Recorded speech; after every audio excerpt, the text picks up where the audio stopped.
Hello, good afternoon. Yan po, may gagawin na naman. Ito po, may problema. Kung makikita nyo sa timba, yung tubig. Itong tubig na to,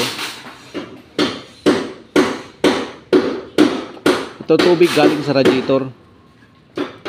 Pero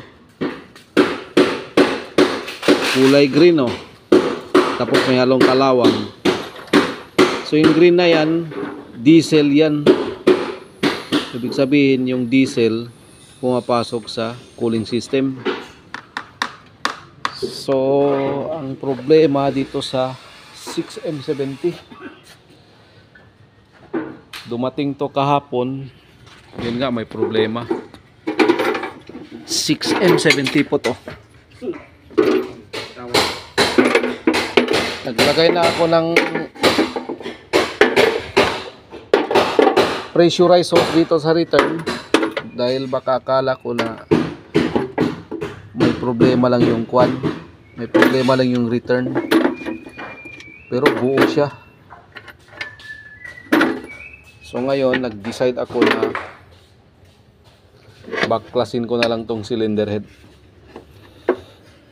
Kasi sa totoo lang po, ngayon lang ako nag-experience na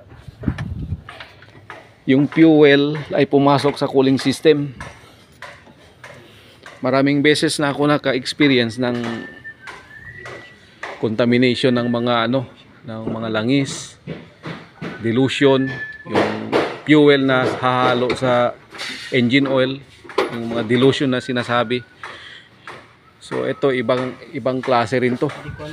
So hahanapin ko pang problema nito. Pero buong desisyon ko na baklasin ko yung kwan, cylinder head, para makita ko yung problema. Ano to? 6M70 electronics. Super great. So sa ngayon binabaklas na yung cylinder head cover, ay yung valve cover. Ito, nilagyan ko na ng hose kasi tatanggalin nga yung mga tubig. May halo talagang diesel, so hindi normal to.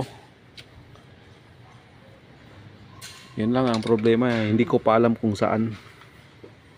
Pero ito na nga, bagong overall to namin ngayon. Yun na, naghalo na yung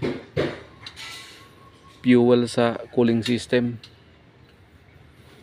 So baklas ulit, kasi ginawa namin dito, pinalitan to ng cylinder head.